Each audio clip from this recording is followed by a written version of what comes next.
All Assam Minority Student Union Dhekiajuli नोगोर आफादनि बानजायनायाव जामशेद आलीखौ बुथारनो नाजानाय दायनिगिरिखौ गोख्रों साजा होनांगौनि दाबि आरो ढेकियाजुलि पुलिस खुंथायनि गोहैलो आखुनि थाखाय ढेकियाजुलि थानायनि लांगोनायाव सोमावसारनाय हाबाफारि लायो।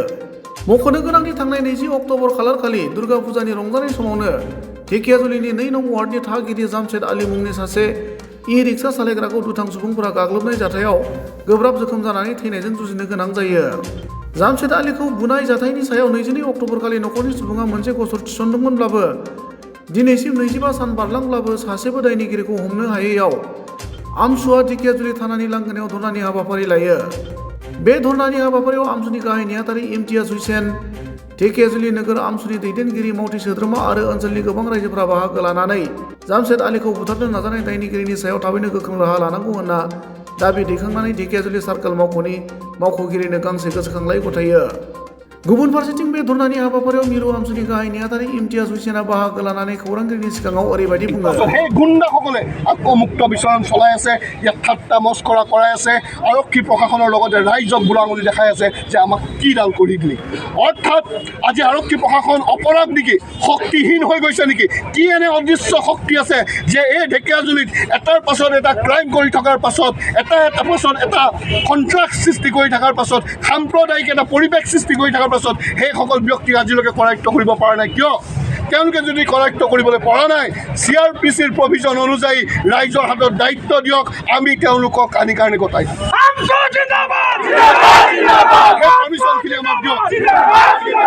চেম সেট অফ পিপল যোনে পূজা সেনক লিঞ্চিং কৰিছিল, তেওঁ জামশেদ আলীক হত্যাৰ প্ৰয়াস কৰিছে। তাৰ মাজৰ সময়ত তেওঁলোকে আঙুঠি বেপাৰীক মাৰিছে, মণিহাৰী বেপাৰীক মাৰিছে, নাম খুদি সম্প্ৰদায় খুদি তেওঁলোকে আক্ৰমণ কৰে। এইসকল ব্যক্তিৰ ওপৰত আজিৰ তাৰিখলৈ একশ্যন হোৱা নাই। সেয়েহে আজি আমি ইয়াত আহিছোঁ। আমি যাম যদি ক'ত যাম, এতিয়া আৰু আমাৰ উপায় নাই। কাৰো লগত আমাৰ ব্যক্তিগত সংঘাত নাছিল। আমি কোন বিষয়া হয় তেওঁলোকৰ লগত আমি চিনা জনাও নাই, কিন্তু আমাক 2 দিন সময় দিছিল আৰক্ষী অধীক্ষকে। আমি 15 দিন সময় ৰখিলোঁ।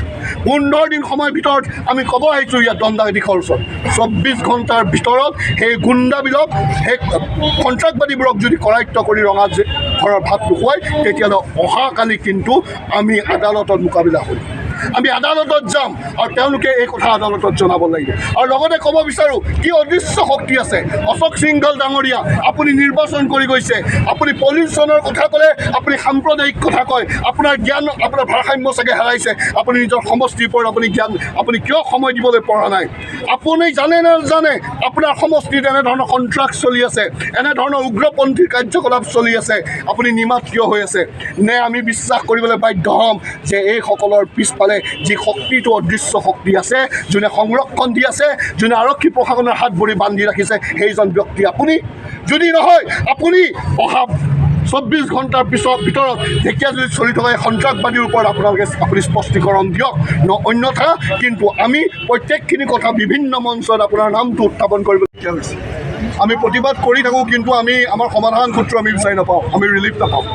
আপোনাৰ প্ৰত্যেকে জানে আজি এটা বছৰ ওপৰৰ পৰা এই ঢেকিয়াজুলি অঞ্চলত কণ্ট্ৰাক্ট টেৰৰিজিম চলি আছে। টেৰৰিষ্টবিলাকে টেৰৰিজিম চলাই আছে। এজনী পূজা সেন নামৰ মহিলাক লিঞ্চিং কৰা হৈছে। সেই কেছটো 34/2023 হিচাপে এই ঢেকিয়াজুলি PSত ৰুজু হৈ আছে।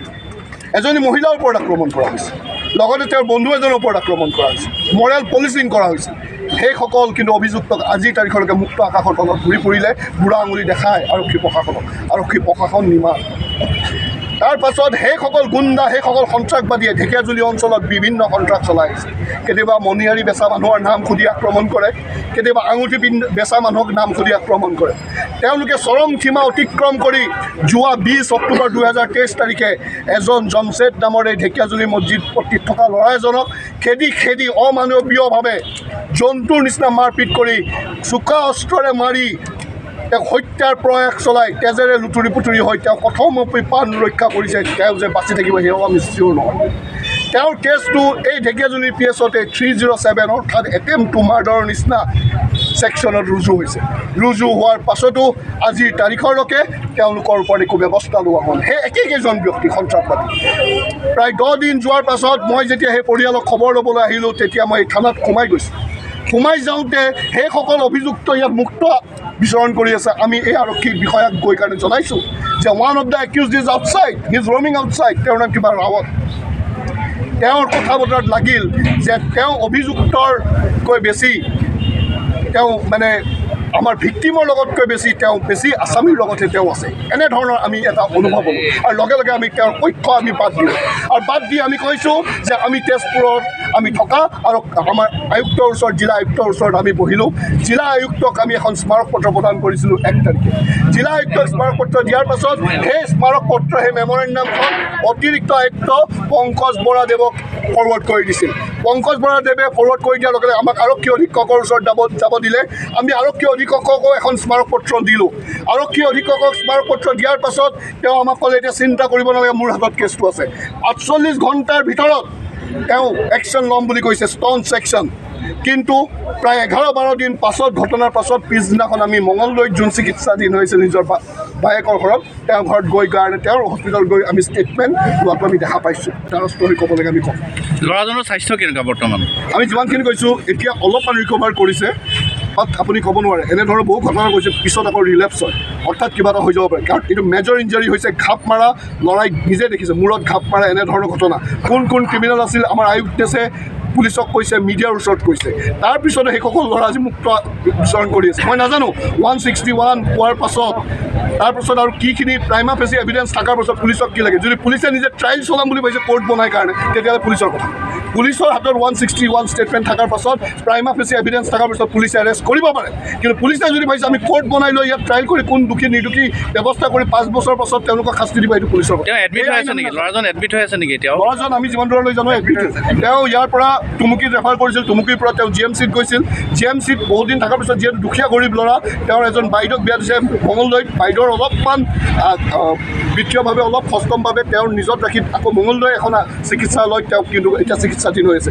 কিন্তু ক'ব নোৱাৰি তাৰ পিছৰ মুহূৰ্তত কি হৈ গ'ল সেয়েহে 307 পিছত যে 302 হ'ব লাগে পাৰে আৰু 302 যদি হয় তেতিয়া পুনৰ কিন্তু আৰক্ষী প্ৰশাসন জবাবদিহি হ'ব যে এজনক মাৰ্ডাৰ কৰা যি অপচেষ্টা চলাইছিল এজনো কিন্তু আছামীক আজিলৈকে কিয় কৰায়ত্ব কৰা নাই ঠিক আছে